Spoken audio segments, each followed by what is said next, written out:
Jésus Yeshua n'a jamais dit « Je suis Dieu ». Vous avez peut-être entendu cette affirmation de la part de non-croyants ou d'infidèles en leur prêchant l'Évangile. Mais est-ce exact? Oui et non. Car s'il est vrai que Jésus Yeshua, lors de son incarnation, n'a jamais explicitement utilisé le terme « Je suis Dieu », il a néanmoins à de nombreuses reprises proclamé être Dieu. Alors parcourons les Saintes Écritures, c'est-à-dire la Bible, et lisons ce que Jésus Yeshua dit de lui-même. Commençons par le livre de Jean, chapitre 5, verset 17. Mais Jésus leur répondit, « Mon Père travaille jusqu'à maintenant, et moi je travaille. » Et on voit la réaction des Juifs qui comprirent très bien ce que Jésus disait de lui-même, c'est-à-dire qu'il est Dieu, car lisons le verset 18. À cause de cela, donc, les Juifs cherchaient d'autant plus à le faire mourir, parce que non seulement il violait le Shabbat, mais aussi parce qu'il disait que Dieu était son propre Père, se faisant égal à Dieu. Donc on voit bien ici que Jésus déclare explicitement être Dieu et que les Juifs le comprirent très bien. Et pourquoi cherchait-il d'autant plus à le faire mourir?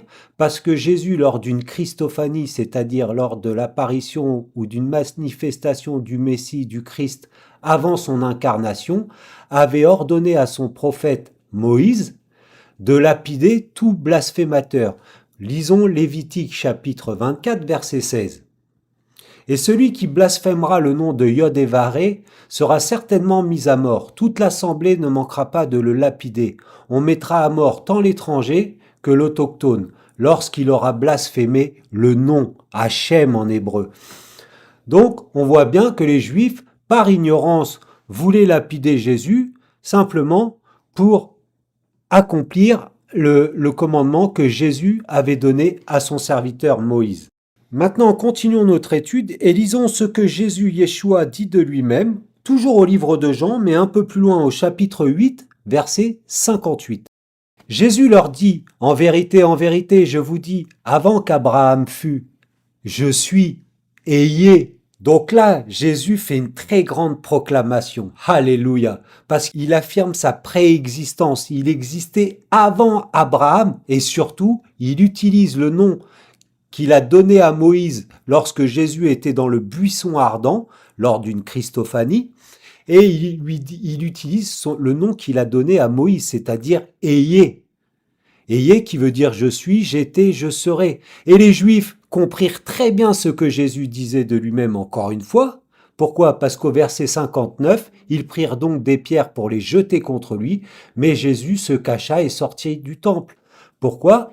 Parce que Jésus proclamait être ayé. Et si nous allons en Exode chapitre 3 verset 14, qu'est-ce qu'il est écrit? Et Dieu dit à Moïse, ayez Asher ayez, je suis celui qui suis. Et il dit, tu diras ainsi aux fils d'Israël, ayez, je suis, m'a envoyé vers vous. Donc on voit bien que Jésus proclame être Dieu, celui qui s'est révélé à Moïse du buisson ardent, lorsque Jésus, bien sûr, était un esprit et non dans la chair. Continuons notre étude, toujours au livre de Jean, mais cette fois-ci au chapitre 10, verset 30. Qu'est-ce que dit Jésus? Moi et le Père, nous sommes un, et rad. Et c'est très important, parce que le fait qu'ils disent qu'ils sont érad, c'est-à-dire un, lui et le Père, ça prouve que Jésus déclare être Dieu. Vous connaissez sûrement la proclamation de foi des Juifs orthodoxes qui lisent Deutéronome chapitre 6, verset 4, où il est écrit « Shema Israël, Yahweh Elohenu, Yahweh Echad », qui signifie « Écoute Israël, Yahweh notre Dieu, Yahweh un ». Il est un. Comme on sait, dans la Bible, le mot Dieu est souvent traduit par Elohim, c'est-à-dire Dieu au pluriel. C'est simplement parce que la nature de Dieu est plurielle. Il est esprit, il est appelé le Père. Le Fils, c'est Dieu fait chair, c'est la chair et le sang. Et bien sûr, le roi Hakodesh, l'Esprit Saint, qui est le lien entre Dieu au ciel et les hommes sur terre une fois qu'ils ont cru au sacrifice de Dieu sur la croix pour nos péchés. Alléluia. Et de même, les Juifs comprirent très bien ce que Jésus proclamant en disant « Moi et le Père, nous sommes un », puisque au verset 31, les Juifs donc levèrent encore des pierres pour le lapider, et Jésus leur répondit « Je vous ai fait voir plusieurs bonnes œuvres de la part de mon Père. Pour laquelle de ces œuvres me lapidez-vous?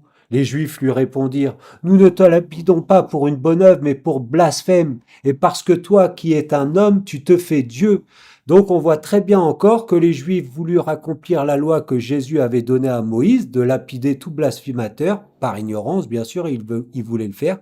Pourquoi? Parce qu'il dit que toi qui es un homme, c'est-à-dire Dieu fait chair, tu te fais Dieu. Mais Jésus est 100% homme et 100% Dieu. Alléluia. Continuons notre étude. Et cette fois-ci, allons au livre de Marc au chapitre 14, versets 61 et 62, lors du procès de Jésus Yeshua devant le Sanhédrin, qui est le tribunal juif, lorsqu'il jugeait pour blasphème.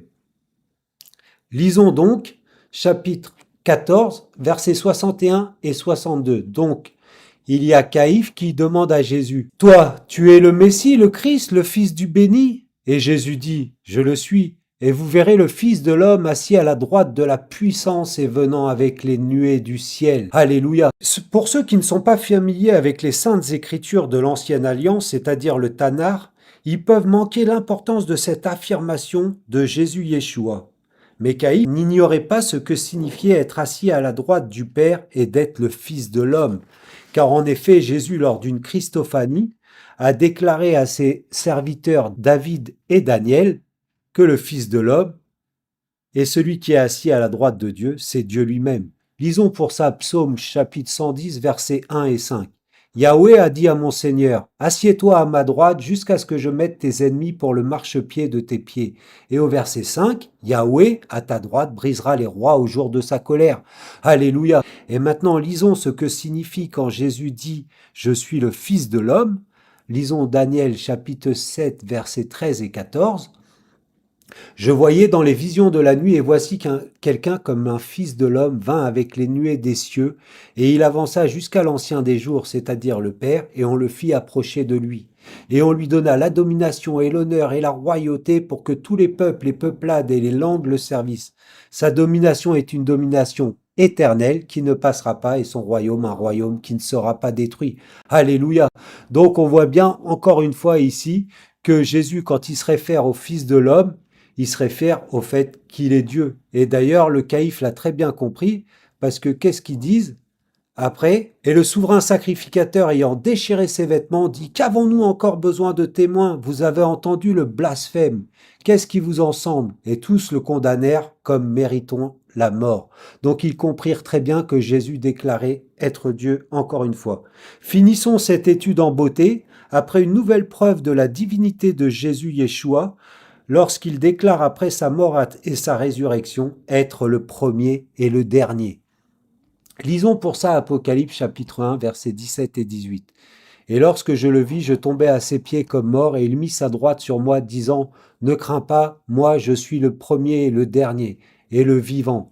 Et j'ai été mort, et voici je suis vivant au siècle des siècles, et je tiens les clés de la mort et du Sheol, enfer. » Alléluia. Cet attribut que Jésus déclare avoir, être le premier et le dernier est très important parce que Jésus, lors d'une Christophanie, a déclaré à son prophète Isaïe au chapitre 44, 6, « Ainsi dit Yahweh, le roi d'Israël et son rédempteur, Yahweh Shabbaoth, Yahweh des armées, je suis le premier, je suis le dernier, et hors moi il n'y a pas de Dieu. » Alléluia. Donc non seulement Jésus, en déclarant qu'il est le premier et le dernier, déclare être Yahweh, le roi d'Israël, son rédempteur, le Seigneur des armées, et qu'en lui, il n'y a pas de Dieu. Alléluia. En conclusion, il est évident lors de cette étude que même si Jésus, Yeshua, n'a pas utilisé le terme « je suis Dieu », Jésus a néanmoins affirmé sa divinité car il est Dieu et hors lui, il n'y a pas de Dieu. Alléluia. Dans la prochaine vidéo, nous verrons aussi que la divinité de Jésus, Yeshua, est confirmée par la bouche de plusieurs témoins, c'est-à-dire ses disciples. Alléluia. En attendant, soyez tous bénis par le nom puissant du roi des rois, Seigneur des seigneurs, le lion de la tribu de Juda, Jésus Yeshua. Amen.